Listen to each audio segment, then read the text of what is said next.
ગુજરાતના ગાંધીનગર ખાતે એક અનોખું અને સકારાત્મક પ્રેરણા આપતું કાર્યક્રમ યોજાયું છે।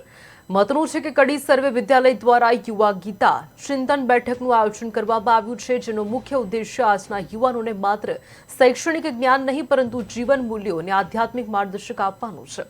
શ્રીમદ ભાગવત ગીતાના આધારે તૈયાર કરાયેલા આ યુવા ગીતા પ્રકલ્પ 4, 7 અને 18 દિવસના વિભાગોમાં યોજાશે, જેમાં વિદ્વાનોના માર્ગદર્શક હેઠળ ચિંતન, સંવાદ અને આત્મમંથન થવાનું છે। આ કાર્યક્રમમાં યુવાઓને તેમના જીવનના વિવિધ પ્રશ્નો માટે ઉકેલો મળશે અને સાથે સાથે તેઓ એક શ્રેષ્ઠ અને સંસ્કારી જીવન જીવવા માટે પ્રેરિત થશે।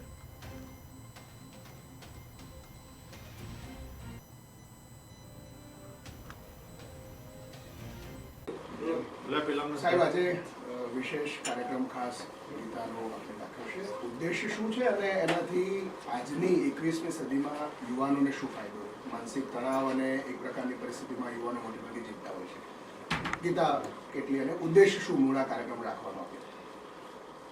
સર્વ વિદ્યાલય કેળવણી મંડળ છેલ્લા 105 વર્ષથી શિક્ષણ રૂપી જ્ઞાન કરતા આવ્યા છીએ।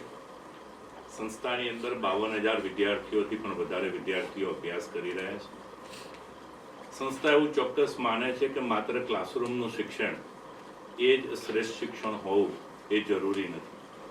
ક્લાસરૂમની બહાર પણ ઘણી મોટી દુનિયા છે, જેના દ્વારા વિદ્યાર્થીઓએ જ્યારે ત્યારે એક વખત પોતાનો અભ્યાસ પૂર્ણ કર્યા પછી એમણે જવાનું હોય છે। અત્યારે માત્ર ને માત્ર ટકાવારીની હોડ, નોકરી, વેપાર, ઉદ્યોગ ધંધાની હોડની અંદર જ્યારે વિદ્યાર્થીઓ દોડતા હોય છે ત્યારે એની મૂળભૂત જે વસ્તુ છે એ વિસરી જતા હોઈએ છે।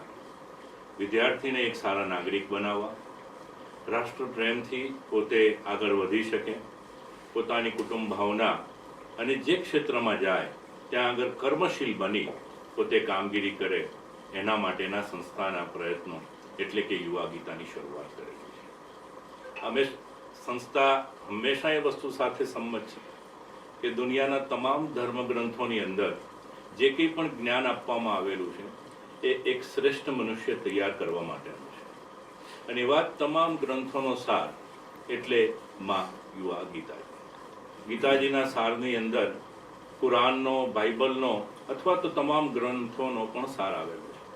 એટલે સંસ્થાએ આજે વિદ્યાર્થીઓ માટે એક યુવા ગીતા પ્રકલ્પ શરૂ કરેલો છે, જેના માધ્યમથી વિદ્યાર્થીઓને શરૂઆતની અંદર 4 દિવસ માટે, ત્યાર પછી 7 દિવસ અને ત્યાર પછી સઘન 18 દિવસ માટેના આ યુવા ગીતાના તાલીમ શિબિરો રહેશે। વિદ્યાર્થીઓ સંસ્થાની અંદર જ્યારે આટલા મોટા પ્રમાણની હોય છે